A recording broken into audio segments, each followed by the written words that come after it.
Saudara, saya sebetulnya malas mau jawab ini, saudara. Karena ini ibarat orang buta yang mengingkari cahaya matahari di siang hari. Saya mau tanya, kalau ada orang siang-siang bilang ini gelap, itu yang masalah matahari atau matanya? Matahari atau matanya? Matanya. Sebetulnya saya malas ngeladenin. Tapi masalahnya, saudara, ini sistematis, saudara. Kami punya tim media yang mengamati. Ini digerakkan oleh buzzer. Ini saling sahut menyaut. Ini disebarkan secara masif, saudara.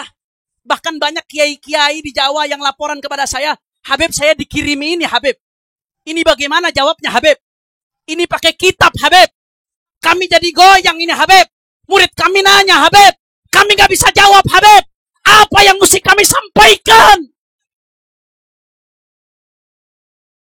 Nah, baik teman-teman, kita barusan mendengarkan ya.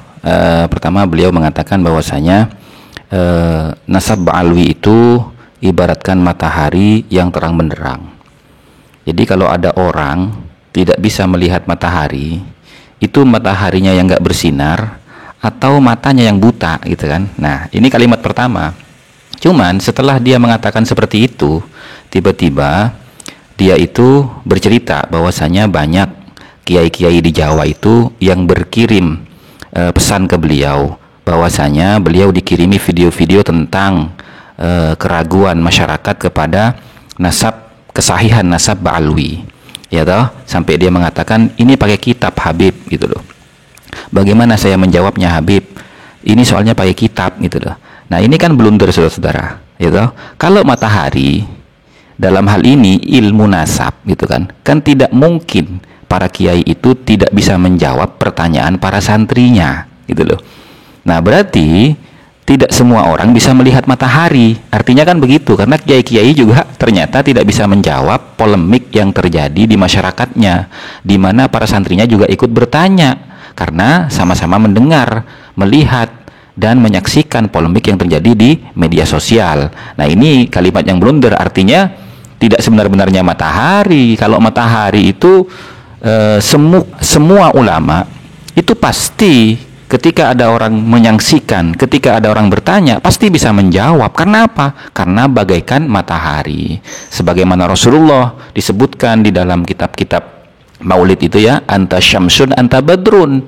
Siapapun yang ingkar kepada Muhammad, itu semua ulama bisa menjawab, gitu loh. Siapapun itu, jangankan ulama, para santri pun bisa menjawab. Karena apa? Karena Nabi lah sang matahari dan sang rembulan, gitu loh. Nah, kalau ada sebagian para ulama yang tidak bisa menjawab itu, berarti kan memang tidak bisa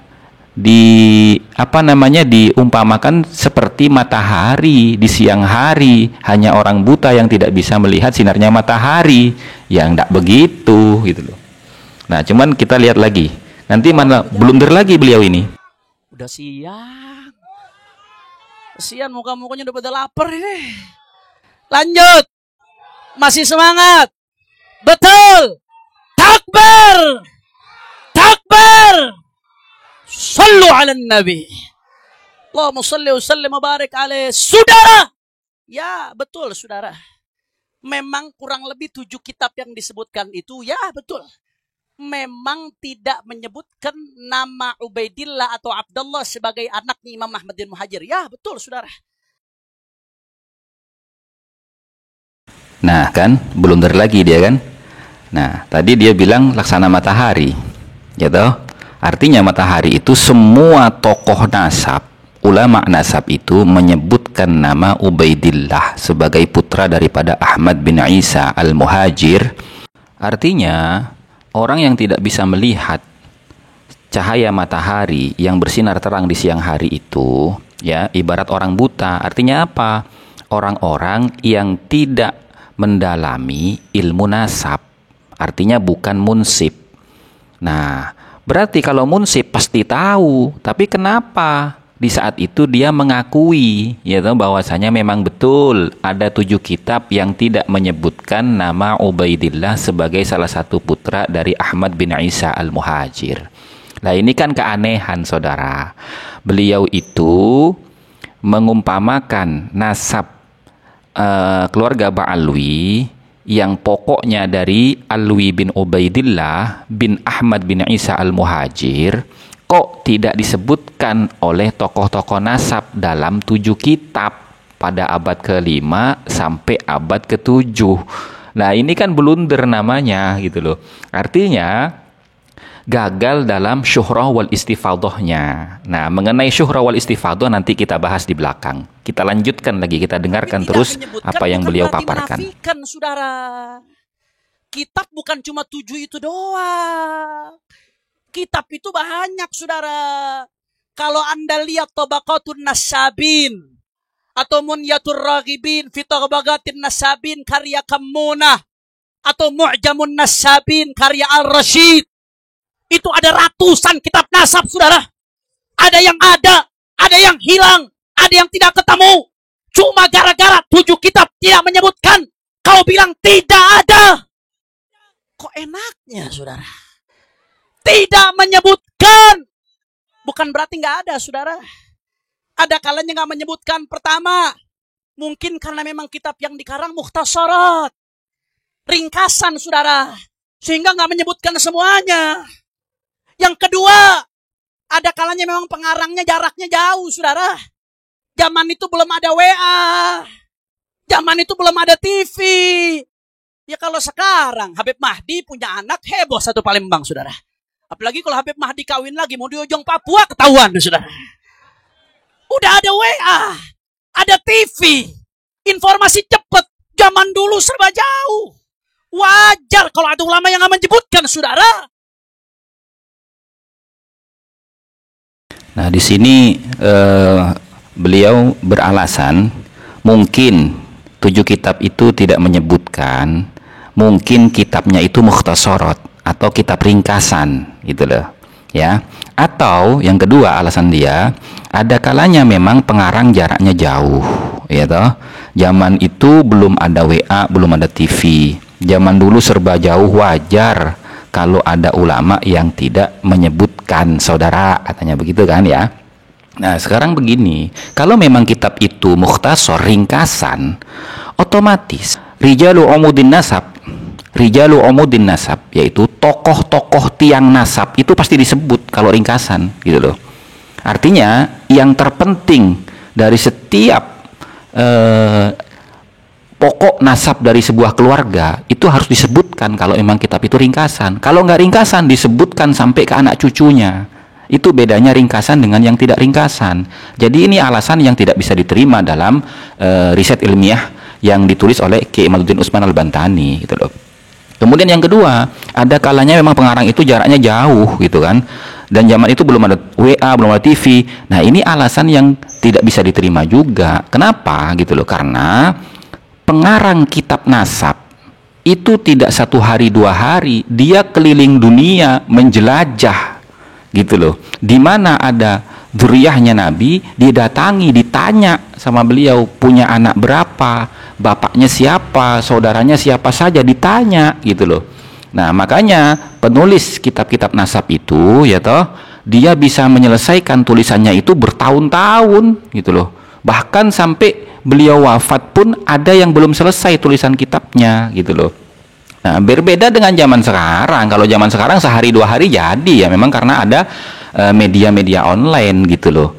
Nah, jadi alasan ini tidak bisa diterima kalau memang dia menggunakan perumpamaan silsilah nasab Bani Alawi ini yang ujung tombaknya adalah Alwi bin Ubaidillah, itu laksana matahari yang terang benderang di siang hari. Itu nggak masuk gitu loh.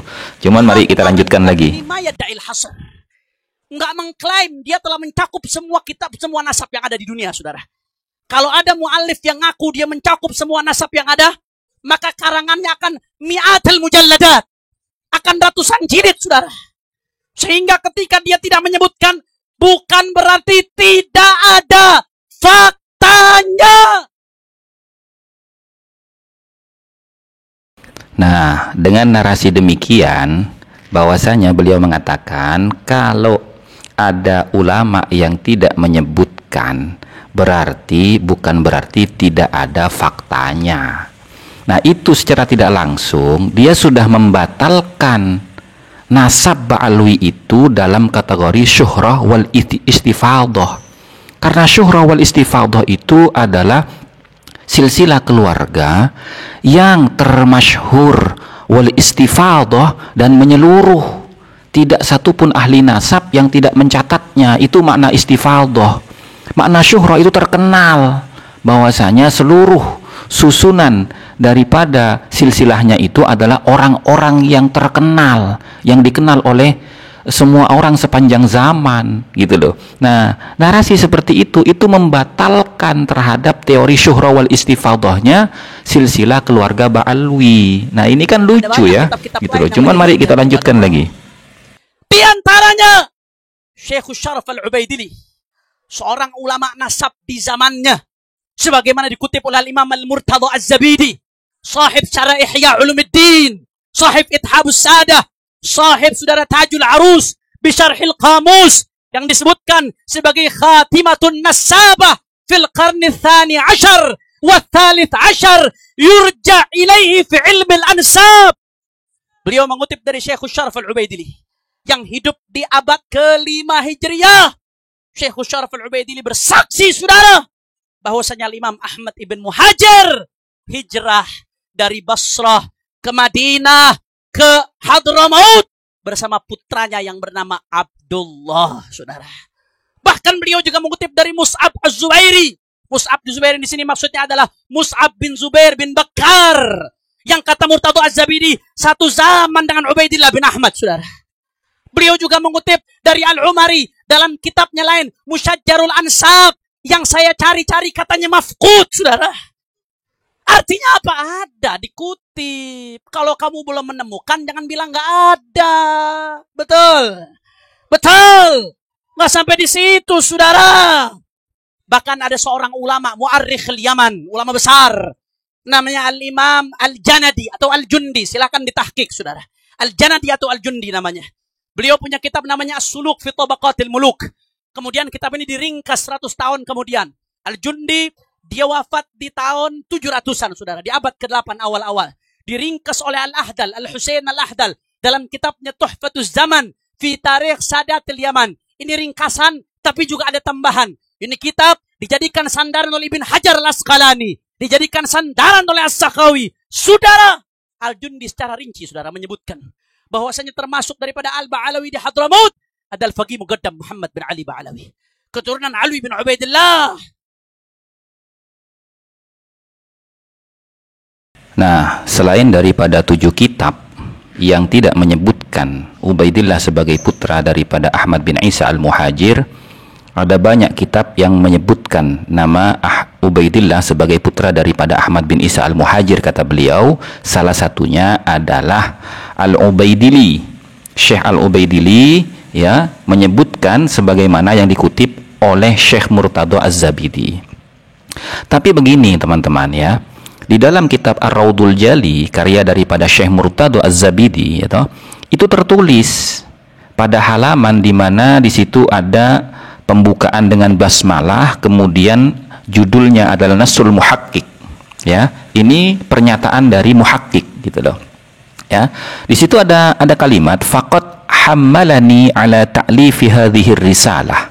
Ya, maka sungguh telah meminta kepadaku untuk menulis risalah ini. Siapa yang minta? Al-Akhul Fadil Al-Allamah Al-Faqid Dzin Nisbatain At-Tahiratain As-Sayyid Mustafa bin Al-Imam Al-Faqih Al-Muhaddis As-Sayyid Abdurrahman Al-Idrus At-Tarimi Al-Husaini.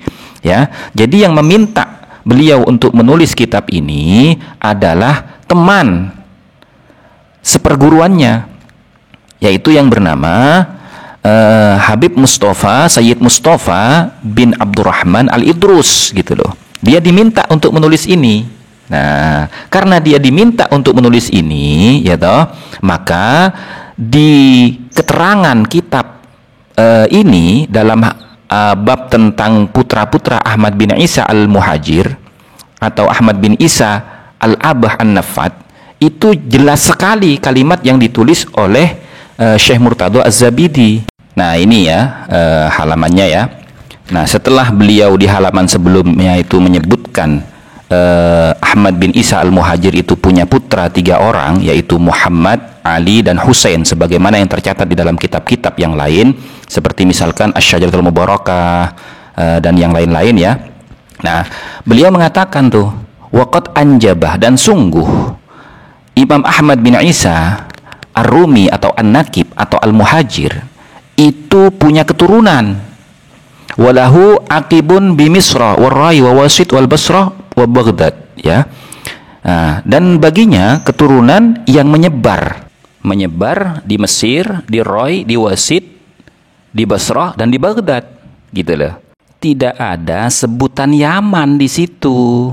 Hanya Mesir, Rai, Wasit, Basrah, dan Baghdad. Yaman tidak disebutkan di situ, gitu loh. Nah, kemudian beliau mengatakan, hadza ma ittafaqa alaihi an-nasabuna min aqibi Ahmad bin Isa an-Naqib, ya.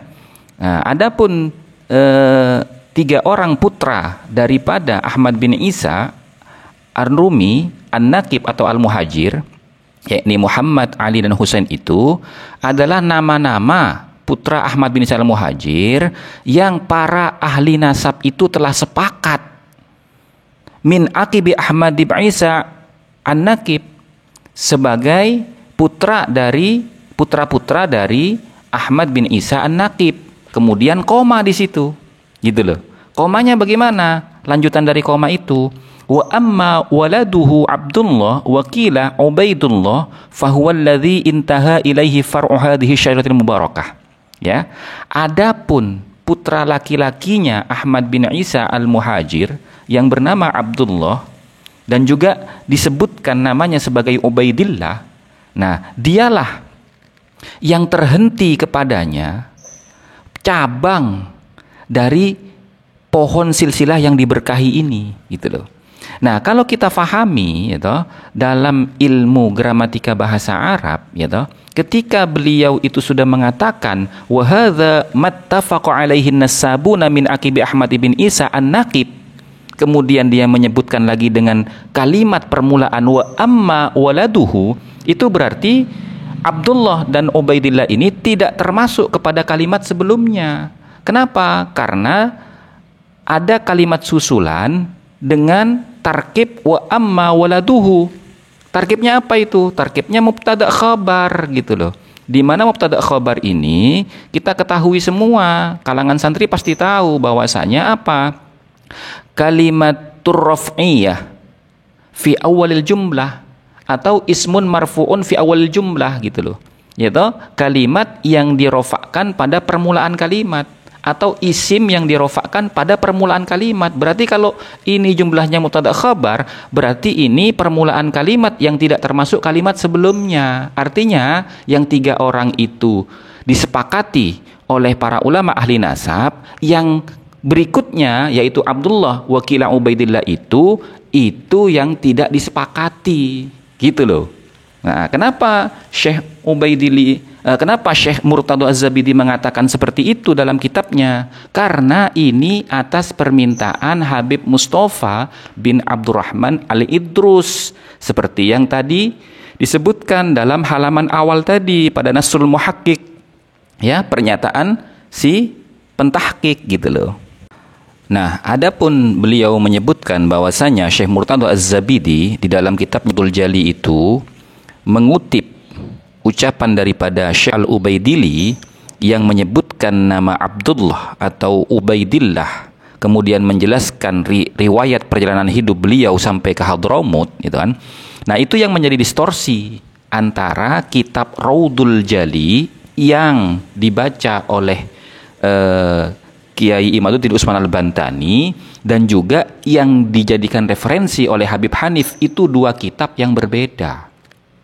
Bukan berbeda kitabnya sama Ar-Raudul Jali, pengarangnya sama Syekh Murtadho Az-Zabidi, tapi isinya berbeda. Nah, itu yang menjadi distorsi, gitu loh, antara kitab yang dijadikan referensi oleh Kiai Imad dan juga kitab yang dijadikan referensi oleh Habib Hanif. Padahal nama kitabnya sama, Ar-Raudul Jali, pengarangnya pun sama, Syekh Murtado Az-Zabidi. Makanya Kiai Imad bilang gitu loh, mana kitab yang dijadikan rujukan oleh Az-Zabidi ketika beliau mengutip pernyataan daripada Al-Ubaidili, karena di kitab saya nggak ada, padahal kitabnya sama gitu loh, cuman beda cetakan saja. Nah, itu yang menjadi distorsi gitu ya. Nah, artinya begini kawan-kawan, semua kitab yang disebutkan oleh Habib Hanif dan teman-temannya di dalam membantah riset ilmiahnya Kiai Imaduddin Utsman Al-Bantani, itu semuanya bermuara hanya kepada kitab-kitab abad ke-8, abad ke-8 dan abad ke-9 dan seterusnya ya. Jadi Tarikh Al-Jundi yang nama kitabnya adalah As-Suluk fi Tabaqatil Muluk itu abad ke-8. Kemudian Burqatul Musiqah, seperti yang sudah saya bahas kemarin tuh, bahwasanya asumsi daripada Habib Ali bin Abu Bakar Asy-Syakran antara Ubaid yang menjadi leluhur beliau dengan Abdullah yang beliau temukan dalam kitab As-Suluk fi Tabaqatil Muluk Al-Jundi itu adalah orang yang sama. Ubaid dan Abdullah itu orang yang sama. Itu asumsi daripada Habib Ali bin Abu Bakar Asy-Syakran dalam kitabnya Burqatul Musiqah. Itu sudah kita jelaskan ya pada konten-konten sebelumnya. Pada intinya gitu loh, tidak bisa menjawab apa yang diminta oleh Kiai Imaduddin dalam teori syuhrah wal istifadah, yaitu termasyhur seluruh silsilah nasabnya, wal istifadah, dan menyeluruh sepanjang zaman. Termasyhur setiap silsilah, nama-nama silsilah nasabnya, dan menyeluruh sepanjang zaman, dari mulai zamannya Ubaidillah sampai sekarang. Ternyata maqtu'ur riwayah, terputus riwayatnya gitu loh. Nama Abdullah, kemudian Ubaid, kemudian akhirnya berubah menjadi Ubaidillah, itu keluar pertama kali abad ke-7, abad ke-8, ke-9, kemudian abad ke-10 dan 11, 12. Sehingga ini tidak bisa dikatakan istifadah karena tidak menyeluruh sepanjang zaman gitu loh. Ada yang terputus antara zaman-zaman itu, yaitu kurang lebih 550 tahun. Nah, kira-kira demikian teman-teman gitu ya. Artinya sampai detik ini belum ada yang bisa membantah riset ilmiahnya Kiai Imaduddin Utsman Al-Bantani dari kalangan Rabithah Alawiyyin, pihak para habaib. Wallahu a'lam bishawab.